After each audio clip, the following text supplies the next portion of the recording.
Study IQ IAS, अब तैयारी हुई affordable.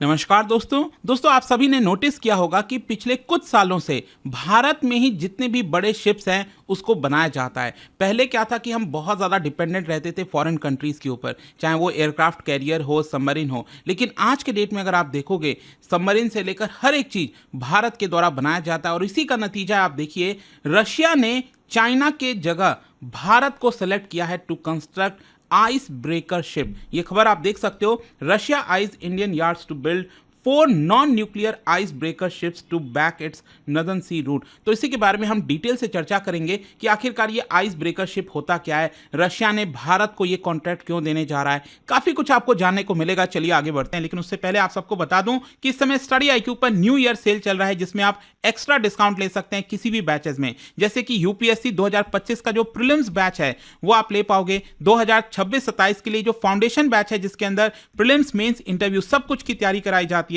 By using this code Ankit live you will get extra discount. और इसके अलावा अगर आप MCQs अटेम्प्ट करना चाहते हैं तो मेरे इंस्टा पेज पर जाइए, वहां पर स्टोरीज में जितने भी MCQs हैं उसको भी आप अटेम्प्ट कर पाएंगे। तो चलिए शुरुआत करते हैं और सबसे पहले ये देखते हैं कि एग्जैक्टली हो क्या रहा है। देखिए, रशिया ने भारत को चूज किया है ताकि जो नॉन न्यूक्लियर आइस ब्रेकर का कंस्ट्रक्शन प्रोग्राम है वो दिया जा सके भारत को। और ध्यान रखिएगा, ये आइस ब्रेकर जो शिप होता है वो काफ़ी बड़े शिप्स होते हैं, इनका काफ़ी इंपॉर्टेंट रोल होता है, जो मैं आपको और आगे बताऊंगा।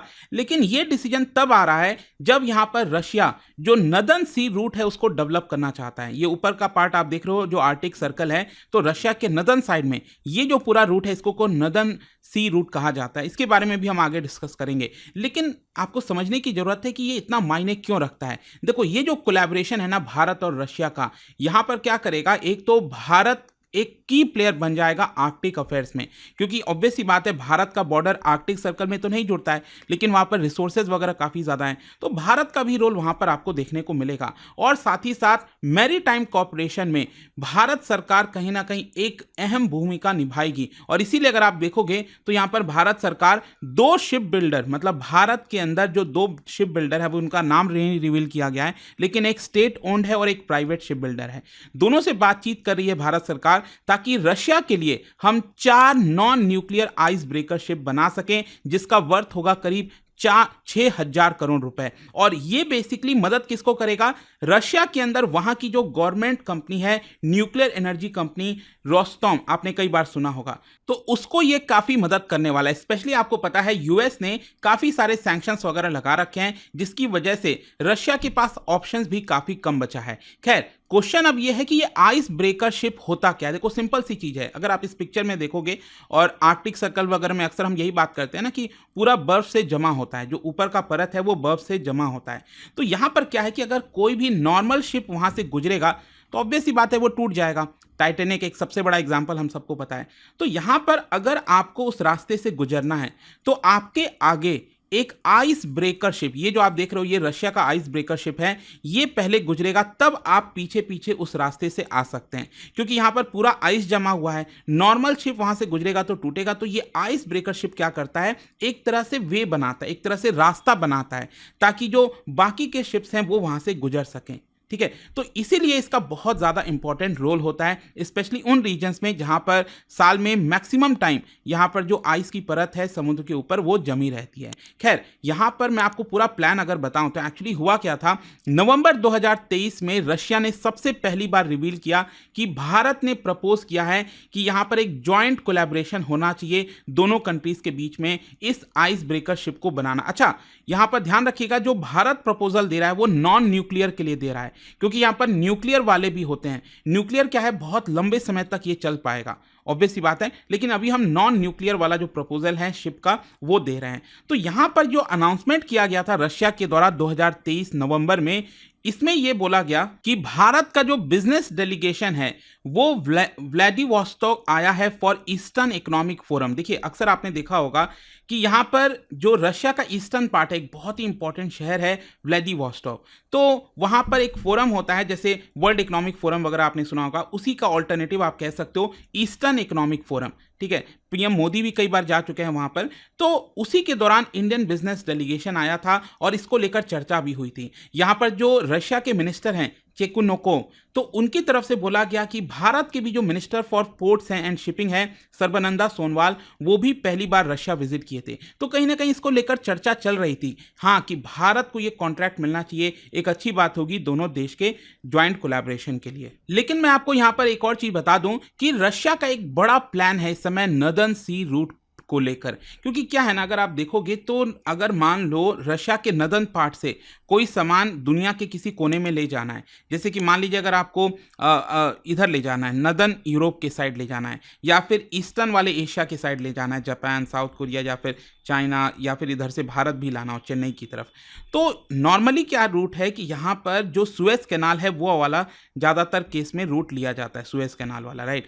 लेकिन अभी आपको पता है कि यहाँ पर रशिया के ऊपर कई सारे सैंक्शंस वगैरह लगाए गए हैं, जो शिप्स वगैरह हैं वो रशिया को प्रोवाइड नहीं किया जाता है क्योंकि सैंक्शंस लगा हुआ है। इसीलिए रशिया चाहता है कि वो अपने आप को थोड़ा सा इंडिपेंडेंट रख सके, और इसलिए क्योंकि आर्कटिक सर्कल में एक बहुत बड़ा उसका लैंड बॉर्डर है, आपको पता है, तो वहां पर जो रूट है वो निकालना चाहता है। लेकिन रूट निकालने के लिए, जैसा मैंने आपको बताया, क्योंकि यहाँ पर मैक्सिमम टाइम जो है पूरी बर्फ की लेयर जमी होती है, तो इसलिए यहाँ पर वो चाहता है कि करीब 50 आइस ब्रेकर शिप जो है वो डेवलप किया जाए, और साथ ही साथ कुछ पोर्ट हो गया, टर्मिनल हो गया, इसके अलावा जो इमरजेंसी रिस्पॉन्स वेसल होगा, अगर मान लो आइस ब्रेकर शिप को कुछ हो जाता है तो उस केस में इमरजेंसी व्हीकल को भेजना, तो वो सारी चीज़ें वो इधर इस एरिया में डेवलप करना चाहता है। क्योंकि यहाँ पर रशिया का मकसद है कि 2030 तक 150 million tons of crude oil, liquefied natural gas, coal या फिर अदर कार्गो ये वहाँ से ले जाना।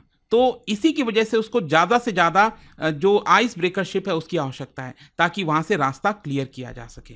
लेकिन इसके अलावा भारत के लिए क्या फ़ायदा होगा? देखो, ऑब्वियस सी बात है, अगर आप कोई भी रिपोर्ट देखोगे तो उसमें यही कहा जाता है China, south Korea, Japan, India, Germany और यूएस ये दुनिया की टॉप कंट्रीज हैं शिप बिल्डिंग कंस्ट्रक्शन में। और जब मैं शिप बिल्डिंग की बात कहता हूं तो यहां पर construction, repair, maintenance of vessel, transportation, defence, trade, ये सारी चीज़ें जो है आपकी इसके अंदर आती हैं। तो यहां पर क्या है कि भारत ने भी मैरी टाइम इंडिया विजन 2030 निकाला है, और इसमें यह बोला गया है भारत चाहता है कि अभी करंट पोजीशन अगर आप देखोगे ग्लोबल शिप बिल्डिंग में, तो भारत का पोजीशन 22nd है, बहुत पीछे हैं। तो 2030 तक हम टॉप 10 में आना चाहते हैं, और 2047 तक हम टॉप 5 में आना चाहते हैं। तो ये हमारा एम है, देखते हैं ये अचीव हो पाता है कि नहीं। लेकिन कहीं ना कहीं यहाँ पर इंटरेस्टिंग ये है कि रशिया ने भारत को चुना ये आइस ब्रेकर शिप बनाने के लिए रादर देन चाइना, क्योंकि चाइना और रशिया बहुत करीब हैं इस समय, आपको पता ही होगा। तो ऐसा क्यों? कई सवाल आ रहे होंगे। देखो, मैं आपको बताता हूं एक्चुअली क्या है। वेस्टर्न सैंक्शंस की वजह से जो रशिया है वो यूरोप के किसी कंपनी से बनवा नहीं सकता अपना शिप, और जहां तक बात है चाइना की, साउथ कोरिया की, जापान की, तो ये जो देश के अंदर कंपनीज हैं वहां पर ऑलरेडी ऑर्डर बहुत फुल हो चुका है, 2028 तक उनके पास टाइम नहीं है। तो कहीं ना कहीं ये एक बड़ा रीजन है जिसकी वजह से रशिया ने चाइना और बाकी के देशों को सिलेक्ट ना करके भारत को यहां पर सिलेक्ट किया, क्योंकि Bharat one of the most reliable partner भी है।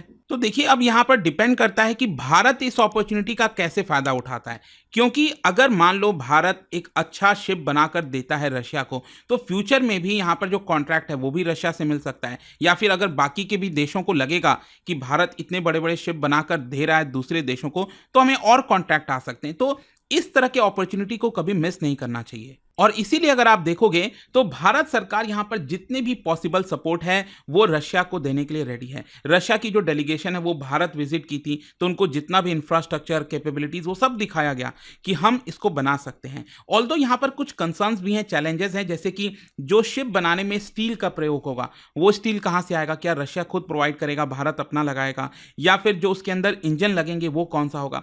तो इन सारी चीज़ों को लेकर कुछ चैलेंजेस हैं, लेकिन आई एम श्योर कि वो चीज़ें रिजॉल्व हो जाएंगी।